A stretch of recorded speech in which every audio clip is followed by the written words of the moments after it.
Wherever there are shadows, there are people ready to kick at the darkness until it bleeds daylight.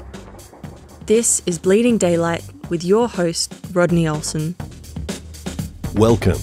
Links and other Bleeding Daylight episodes are at bleedingdaylight.net, where you'll also find links for Facebook and Instagram. Please share Bleeding Daylight with others. Where do we turn when life becomes overwhelming? How do we reconcile the way we imagined our life would be to the way it plays out? We'll talk about that with today's guest.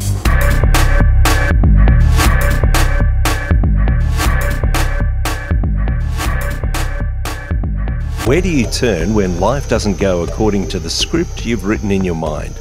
How do you move forward when the plans you've made don't materialise? Disappointments can drain us of hope.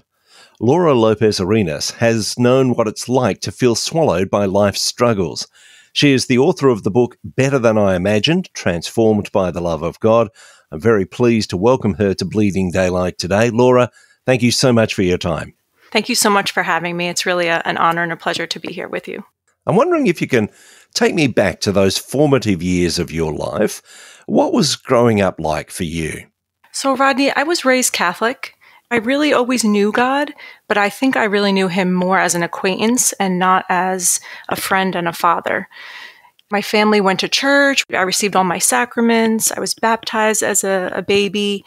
And I do remember praying at night.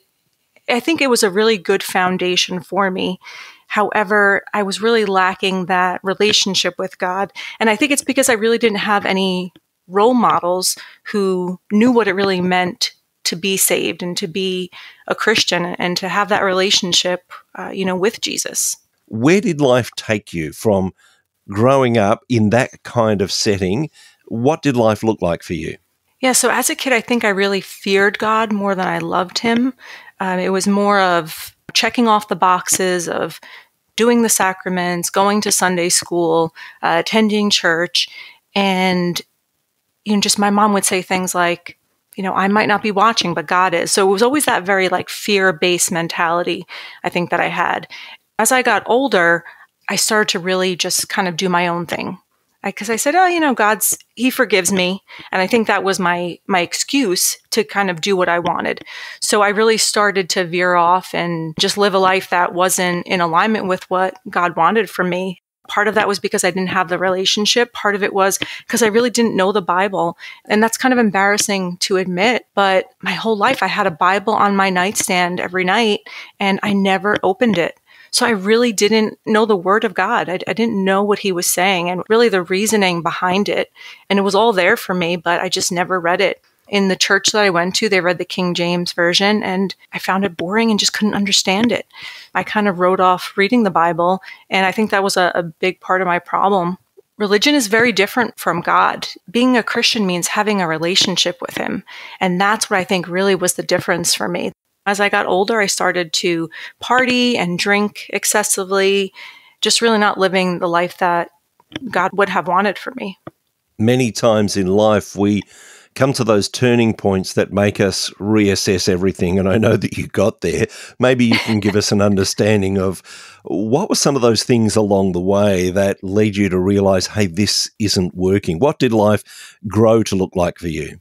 There was little things along the way, and I would always kind of use God as my emergency contact, reaching out to him whenever I needed, because I really knew that he could help me. I did believe in him and trust in him that he can help me, but I guess I didn't trust him enough with my everyday life. I kind of just reached out when I needed him. My first marriage was really a turning point for me because I had messed things up so badly that I didn't know what to do. I couldn't solve things myself. My family couldn't help me. My friends couldn't help me. I didn't really know what to do, so I was very hopeless. That's when I just threw my hands up and I said, God, help me. I know you've been there and I know you've been trying to guide me. And at times I didn't listen, but I'm ready to do things differently. I'm ready to do things your way. And I really need you right now. He showed up for me. He did. And that's really how I got out of that marriage and to a better place. And that was the catalyst for my transformation, but it took me even years after that to get to the point where I'm at today. It wasn't something that I just snapped my fingers and it happened overnight that I have this beautiful relationship with God. It really took time for me to get to this point because I say I had like an onion. I had to peel back the layers, and it's a difficult process. It's a little bit painful because you're really letting go of who you are to become who Christ wants you to be. There was a little bit of a struggle at times. I wanted to have this relationship with him. I didn't know what it looked like, but I had this intention that I wanted to be a better daughter. I wanted to have that friendship with him. It was hard because it meant letting go of things that I didn't really necessarily want to let go, or maybe didn't think I had to let go. It was a process, definitely challenging at times, but now that I'm at this place, I can say, wow, what a beautiful transformation I've had when I look back at everything that I've been through and where I am at this point in my life. You mentioned that you had to leave that first marriage. And I know that these days we hear people talking about, well, we drifted apart, we had different interests or realised that we had made a mistake. But this was something more than that, wasn't it? There was some things going on in the marriage that you really had to flee from. Yes, absolutely. I had an inkling that some of those things existed. It's so funny. I went to church one morning because this is while we were dating. The relationship was rocky. And I went to church and I said, God, help me. I don't know what to do. If I found out he was cheating on me, I really think that I could leave him. That would just kind of be the breaking point for me. Sure enough, I went home. I mean, sometimes God works very quickly. And I went home that night and he was passed out on the sofa. I looked at his phone and I found out he was cheating on me. And I did kick him out, but I eventually let him back in for various reasons. Pride, probably the biggest one. He did try to guide me and to kind of steer me away from getting married, but I just didn't listen. Unfortunately, I realized that my ex-husband had a prescription drug problem. He was very emotionally abusive. And, those are things I really didn't even recognize at the time. I just kind of thought he wasn't a very nice person. He was emotionally abusive, and it just all became too much for me to handle anymore. I just didn't see a way out. And I got to the point where I thought, something might happen to me, whether it's, when we're in the car driving together and he's falling asleep at the wheel on the highway going 70 miles an hour, I could die. I can get into an accident. And I started to realize that his problem was my problem, and it was negatively impacting my life, my mental state, my overall well-being, and tried to get him help, but he didn't want it. I did say at some point to God, I was like, give me another year. Let me try to help him out and see what I can do. And during that time, I tried to go to counseling, just talking with him. Really, there was nothing I can do. Almost a year to the date where I had that conversation with God, it was time to move on. I know divorce is frowned upon, but I do see that in certain circumstances that I think it's warranted. It wasn't just like you said, that we just grew apart. It was really impacting my life and, my well-being. What did it actually look like when you decided, okay, God, I'm going to hand this over to you? It was really just my lowest point. I've tried every other option. I really exhausted every other human option. There was nothing I can do. And that's when I said, I need your help, because I knew that God had given me this beautiful life, and I thought I was wasting it, just wasting my days being upset and angry and frustrated. And to be honest, I didn't like the person that I was becoming. His problem was really impacting me. And there was one time where he had surgery. He was obviously taking prescription pain medication. And I was trying to help him, and we were just not agreeing, not seeing eye to eye. I tried to help him with something, and he raised his hand to me. That was the first time he had done that. And I said, wow, this is progressively getting worse. I could see that there's worse things to come. So I remember walking up the stairs, and under my breath, I uttered, I hate you. I really felt that I hated him in that moment. And it was such a scary feeling for me, because I really never hated anybody. But in that moment, I really felt like darkness was in my heart, because I did. I hated him. I hated him for what he was doing, for how he really destroyed my life, how he's destroying his life. And I knew that I had to do something, because I wasn't that person, and I didn't want to be that person. When you decided, I need to reach out to God in a bigger way, in a way that I haven't before, what were the first signs for you that there was an answer for you? Was there almost an expectation that, well, he's not going to come through because I've tried everything and everything has failed and this will probably fail as well, but I'll try. What was the first indication for you that, hey, actually God is really there? I had seen him. He was in my life, my whole life. When I looked back and I had seen how every time I prayed, he answered, and all the time, other things that he has gotten me through, I really didn't have any doubt that he wouldn't help me through this. So I was very confident in the fact that if I called out to him, that he would help me. But I knew that I had to trust him and stop trying to figure things out, that this wasn't going to be humanly possible for me to do. I needed divine intervention. And as your book states, there was more than you imagined there, better than imagined. What were the circumstances that you started to see actually this relationship with God, this continuing to press into God, actually is better than you imagined? After I had moved on and we had the divorce, things weren't easy, but I really had hope that God would just give me the strength to get through. And it's kind of silly. I didn't really have these grandiose expectations. I just thought, I just want to get through this and I just want to be at peace. At first, it was still rocky after that. I lost a lot of money in the divorce and I had to sell the house that I had purchased before the marriage. I had pretty much no money in my bank account. I had to move back in with my parents for, I think it was like a couple months to save some money for a deposit on a rental. And my dad got sick and I had to watch him suffer, and eventually Parkinson's disease, that's what he had. It took him. There were just a lot of things I was still struggling with. I was okay with it because I was just so happy that God had gotten me through that divorce. But there did become a point where I said, gosh, when is this going to end? When is it going to be my time to be better, to feel better, just to not deal with all these different tragedies and difficult circumstances? It took quite a while for me to get past that. I moved from New Jersey. I'm from New Jersey originally, and I moved to Texas with my boyfriend at the time. Now he's my husband. This was the place where I found God. Texas is just filled with Christians. Every other block you can find a church.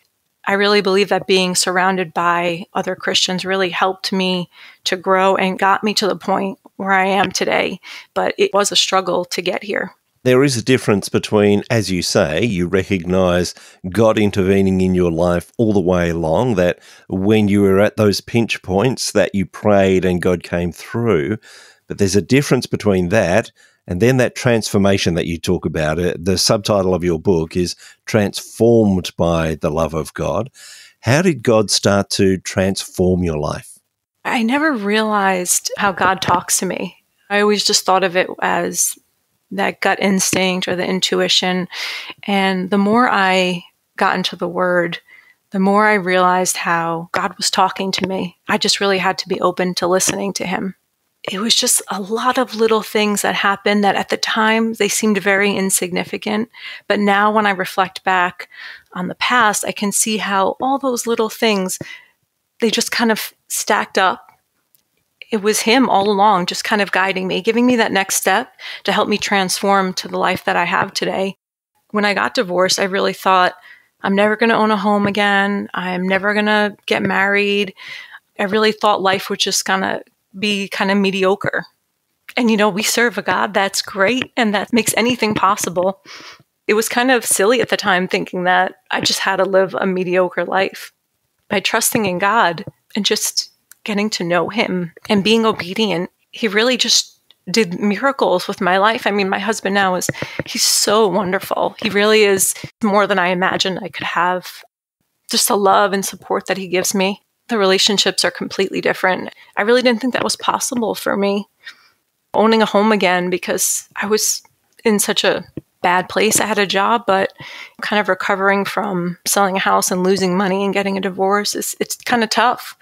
We bought a home again. He did so many things for me, in addition just to having the Holy Spirit with me, which is really enough. But He's given me so many other things. He's blessed me financially with good health and with a beautiful husband. So again, just really better than I imagined life could really be. And I can hear shades throughout you telling your story of the parable that we see in Scripture of the prodigal son. And many of our listeners would know of that story of the son who went away squandered everything, and all he was asking for was just a slightly better life, calling out to his father, can you please just take me out of the difficulty that I'm in? And yet the father, as we know in that story, says, no, I want to lavish everything upon you. Was it a surprise for you when God said, I'm not just going to take you out of what you've been facing, but I'm going to bless you in unimaginable ways? Oh, yeah, absolutely. But I was in that human mindset, and I didn't even know that those things were a possibility. Not that I underestimated God, but maybe I thought, why would he do that for me? I made so many mistakes that I'm okay with just kind of having a mediocre life and just being at peace at least and being content. But God said, no, you're my child. I want to give you abundantly more than you deserve or you ask for. I'm getting choked up because I'm so grateful for what he has done for me. We often think that life is always cause and effect, and we act in a certain way and we can expect certain circumstances. As you're explaining there, you're expecting, God, I'm not asking for too much, but just give me a peaceful life. And we're used to that if we act in a certain way, we might get something. And yet, as you say, God wants to lavish his love upon us. How difficult is it to get your head around that here is a God who says, I don't care what you think you deserve. And really, it's not about you deserving. It's about my love for you and seeing that poured into you. How difficult is it to grasp that for you? Oh, gosh, yeah. I think because of my marriage, I always thought I'm not good enough. My ex-husband didn't love me the way he should have. Everything was always conditional. I never knew that the love that God had for me, it's not something I could have comprehended. I think even just reading the Bible, and I know it says it in there, but I've experienced it. I've experienced his love, his mercy, and his grace. And it's beautiful. Like a father, they want their kids to have the best. And that's what God wants for us. And that's really what he's given me. And he continues to give me. I mean, the things he continues to do for me, I almost think like, oh, it's okay. You've given me enough. but he wants to keep going. When was it you decided that this was something that you needed to put down in a book so that others could understand the lavish love of God? Yeah, that's a great question. So I started writing this book after the divorce because I was really filled with resentment and anger. And I really wanted to help women who were in maybe similar situations and try to kind of guide them and help them to avoid the mistakes that I had made. And then after the divorce was finalized and the resentment faded, I lost interest in the book. I just kind of put it to the side. And when I moved to Texas and I started to pray more and read the Bible, I felt God nudging me. And that's something I always say, he nudges me. I guess that's how he communicates with me. So he was nudging me to start writing again. I did. I didn't really want to because I really didn't want to relive the past. I had moved on from it. So it wasn't something that I wanted to go back and relive. It was painful because I wrote about the details of the relationship and I hadn't really emotionally healed from it. I think the book was twofold for me. One, it helped me to heal from the past. And I didn't know that I even need to heal because I had never sought counseling after the divorce. I really just kind of wanted to shove everything that happened in the closet and shut the door. But that door was kind of bursting open still. God knew what I needed. And writing became therapeutic and I cried often, but it helped me to forgive my ex-husband and to move forward. So I was writing the book and I would put it down and pick it up every once in a while. It really has changed quite a bit since I started writing. And I would say, gosh, it was about 2 years ago is really when I really came to know God. And he was nudging me to write again. And I realized the book was different. It was no longer just about this tumultuous marriage and all the mistakes I made. It was to show people the transformation that I made, but with the love of God, with his help. It became really my witness to God, my testimony. So the first part of the book is all the mistakes I made, but the second part is really the most beautiful for me because it talks more about how I transformed and how God worked in me and the things that I did to get to that point. The book has only been released somewhat recently, but I'm sure that there have been people that have had the opportunity to read it. What has been the feedback from people so far? Have there been people that have read it and said, that's just what I need, that's kind of the place I was in, and I've now got hope to go forward? Yeah, absolutely. A lot of friends and family members are reading it. I've had a few people reach out to me, which is pretty amazing because, it was hard for me to kind of put all my business out there. I really had a lot of anxiety when I was publishing it. Even up to that very end, I said, God, do I really have to do this? I'm kind of a private person and I don't want to let everyone know the ugly parts of my past. I did it reluctantly because I believe that that's what he wanted me to do. And in a very short time, it became evident that this book is going to help people. And that's really the whole purpose of it. I had someone reach out for me that I went to high school with, and she said, I really appreciate you being honest and vulnerable. I'm in an abusive marriage and I'm really trying to figure things out. And she said, your story has really given me hope that there can be a better future for me. I had another person I went to high school with read the story, and he said it was very impactful and gave him a lot of hope because he's really trying to find God again. We just talked the other day and he said that he found a church by his house and he's going to start attending service again. And just these little things that have been popping up. It's just so beautiful, and it really solidifies why God wanted me to write this book. Even if it just helped one person, it was worth it. Now, you've mentioned a couple of people that have read the book, one male, one female, so we know that the book actually has something for everyone in there. I mention again, it's titled Better Than I Imagined, Transformed by the Love of God. But I know as well as writing that book and having that out there, you do have a Facebook group specifically for women to help them through what they're going through. Tell me a little about that group. About 2 years ago, I started this group, and I was really trying to share these techniques that I had learned to help manage stress. I was sharing some faith-based stuff with women, and I just really wanted to encourage them to kind of manage their stress. And over time, I noticed I started posting more spiritual posts.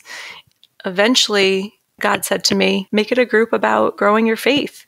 I said, okay, I'm going to do it. And, it's kind of hard when you started a group with one intention and then you change it kind of midway.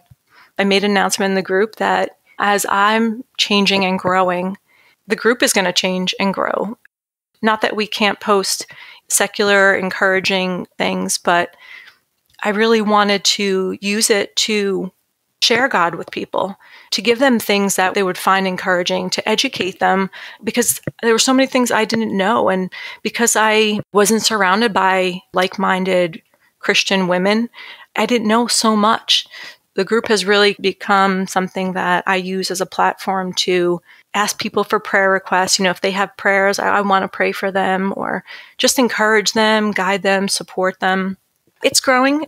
I think that God will lead people to me, whoever needs help and encouragement. I think he will lead them to the group. It's interesting that in some senses, you're still early in your faith, although you've had some faith right from the very early years of your life. It's only been over the last couple of years that you've made this very full commitment to Christ. Are you excited about what God is going to do in your life in the future? Oh, absolutely. Possibilities are endless. Matter of fact, my thing is I just keep saying yes. Whatever God puts in front of me, I say yes, God, because he knows best, and I know that I don't. My husband and I, we found a church here when we moved from Houston to San Antonio. And when we moved here, that was the first time we started attending a church together. My husband was not religious. He believed in God, but did not have really any knowledge of the Bible or any experience going to church. As I was changing, it became a little bit difficult because he had married me as one person, and now I was transforming into this new person, and it was hard. I didn't listen to certain songs anymore. There were certain movies I wouldn't watch. I don't curse ever. When he would curse, I would get upset with him. And so there was a little bit of friction between us because he needed to catch up with me. And we started attending church together, and it was just so beautiful. Like, we loved the messages, and we would just discuss them when we left. And one thing led to another. We started volunteering at church, and they've really become our family, our church family. They got a new assistant pastor a few months back, and he sees something in us that we didn't see, and asks us to be, they call it service coaches. So we volunteer, and then we kind of lead this little huddle in prayer, and we share Bible verses and kind of facilitate a conversation. You know, it's something that I said yes to, even though I really don't feel equipped to do it. But I know that if God placed it in my path, then he's going to equip me with whatever I need to be successful at that. And so I just keep saying yes to whatever he puts in my path, regardless of my ability or, you know, what I think my ability is. My husband has really come so far too. And it's really just because I think I've been an example. Just by being an example and praying, he has said to me, I want with what you have. You know, I want that peace. I want that relationship. He's really transformed too. He's actually going to school and getting a degree in biblical studies.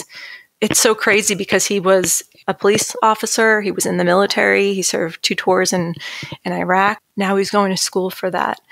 We know God is leading us somewhere. We don't know where yet. We're really excited to see what happens over the next year and a half or so.